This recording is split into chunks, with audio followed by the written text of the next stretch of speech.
Welcome to the Thoughtful Leader podcast. My name is Ben Brearley. I'm a leadership coach and the founder of Thoughtful Leader.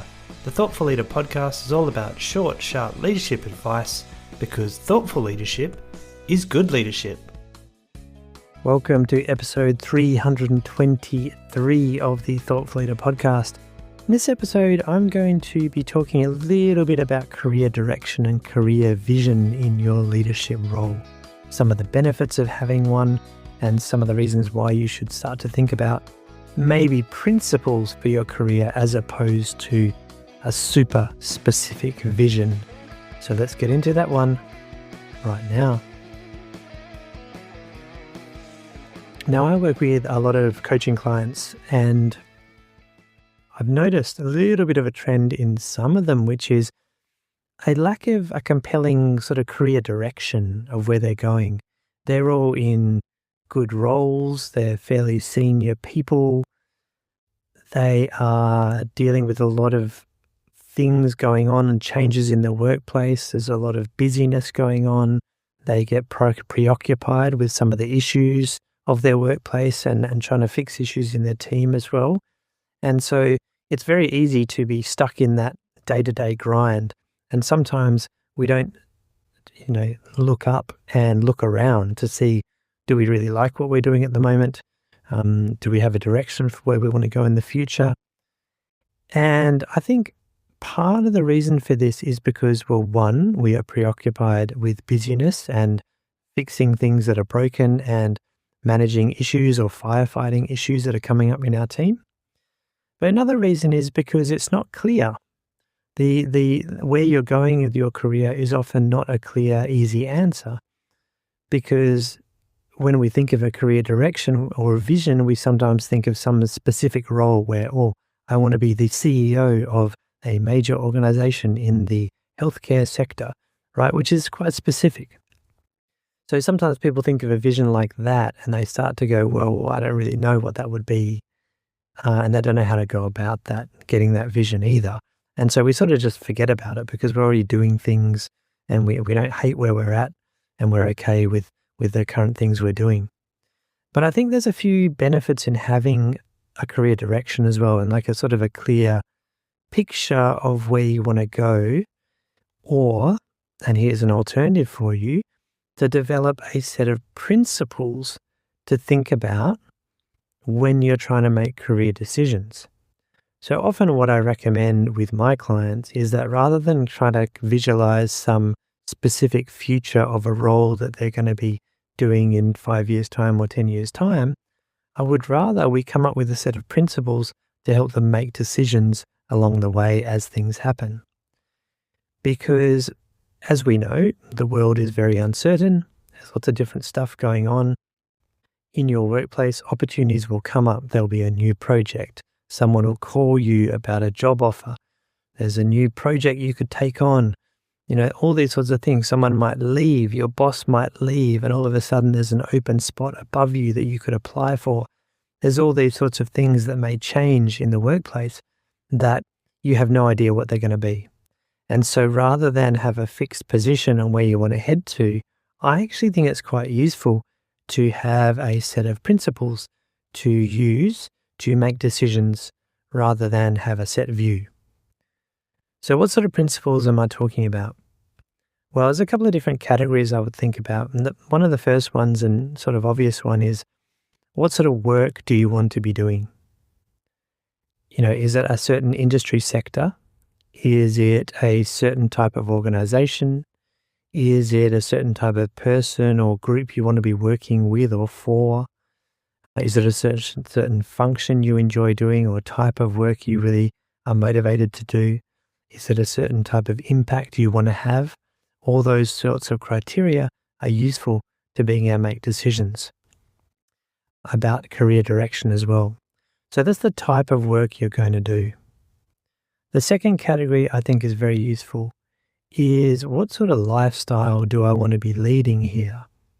Now, some people, and I'm stereotyping, but if you're in the younger years of your career, so the 20s to 30s, it's a possibility that you're quite happy working long hours and really pushing hard to develop your career. And so the whole work-life balance conversation is not that much of a big deal for you. But it could be possible also that you're thinking, you know what, I enjoy my career and I value it, but I actually want to have a type of work that will allow me to spend time with my family or on my hobbies or whatever it might be. So to have that more balanced approach. So thinking about the lifestyle you want to lead is also important, as well as the location in where you want to live as well, because some opportunities may take you away from where you currently are, move you to different geographical locations as well. So the second aspect is the lifestyle. So you've got the type of work you want to do and the lifestyle that you want to lead as well, which are important factors to consider. Another factor to add on to the list here is what sort of seniority do you want to have? And this can be linked to impact. And by seniority, I mean how high up do you want to go? Do you want to be an executive? Do you want to be on the board of directors? Are you happy just being a team leader or a manager? You know, what sort of level do you want to go to? And there are different factors involved in that, which could be about money. You know, the higher you go in general, you'll get more money. But also you have more responsibility, which could impact your work-life balance. So it's quite important to be able to assess where you want to go from a level perspective as well. So how big is the team you want to lead, or team or department or division you want to lead? Do you want to lead a big or small division? So these are all important factors that play into the conversation as well. So those factors so far: what sort of work do you want to do? What sort of lifestyle do you want to have? And also, what sort of level of seniority do you want to engage in terms of the role that you have? What level of role is it? And I think those are the three main factors I would consider when you're trying to craft your career principles. And just want to think about quickly, why is this a useful thing to be doing? I mean, I actually personally found it counterproductive to try to go super detailed with a vision on exactly what role I wanted and those sort of things. There are people who would say that you visualize the outcome you want, and so you get super detailed with that. I've never found that really helpful. I've found it more helpful to think about the principles I have. So as in the work that I do, the lifestyle I want to have, and the seniority I want to pursue as well. So those are the three domains here. But why is it important to have this vision, right? So what I find is sometimes when leaders don't have a set of career principles or a way to make decisions on opportunities, they can jump to different opportunities without thinking too hard about it. And actually, those might not align with the rough direction they want to go in. And I think there's been a school of thought for a while now where you should just say yes to opportunities. So when someone asks you to do something, you should say yes. And at a certain point in your career, I think that is very useful.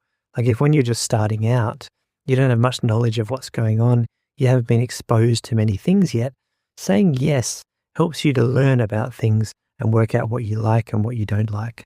And so saying yes to everything is a great idea to expand your horizons and see what's out there. But once you get to a certain point, saying yes to everything is going to be quite counterproductive if you're not going in the right direction. So rather than scattergun taking on opportunities that might arise, we have a bit more of a measured approach. And once again, we think in terms of principles rather than absolutes, because it gives us a rough guide on how we will make our decision, but it's not so prescriptive that we need to define everything in minute detail. And I've always found people or leaders that don't really have that career vision either can have a little bit of uncertainty around where they are and how they're going. Because sometimes we just get used to our situation. We might be really busy, we might be really stressed, but we sort of think, well, that's just the way my life is, and that's fine. So what these principles will give you, or some sort of career direction, however you choose to do it, it'll give you an idea like a set of criteria you can reflect on to see whether you're in the right spot for you, whether you're pushing hard enough and progressing to where you want to progress to, or whether you're maybe just taking it easy and being a bit complacent because you're in your comfort zone and you're comfortable with where you are at the moment. There's nothing wrong with being comfortable as long as it's aligned with what you want to do with your career and your career principles. Because what we don't want is the missed opportunity of, you know what, I wish I'd have done more of that in my career. And that sort of regret can be a powerful signal that, well, maybe we should have thought about it earlier. So I would advise you to think about your career in terms of principles instead of a super detailed vision. And in those three categories, just to reiterate, they were basically the type of work you want to be doing, the type of industry, whatever it might be, type of organization, type of impact you want to have, and then the type of lifestyle you want to live, and then the seniority you want to pursue. And those are the three big ingredients I think make up a good sort of set of career principles to think about what you will work on and what you won't, what opportunities will you take and which ones you'll choose to turn down. So hopefully that's useful. I think it is a good thing to help you have that direction. It gives you a little more sense of purpose as well, which can be a good motivational factor. And it can give you that sense of satisfaction if you know that, hey, I'm actually in a good spot right now where I want to be. So yeah, I hope you found that useful. I'm interested in your thoughts on this. thoughtleader.com/podcast/323 is the show notes page. If you want to jump in there, add a comment, I'd love to read them and respond to them as well. Now, if you want to work with me to establish that career direction, you can as well.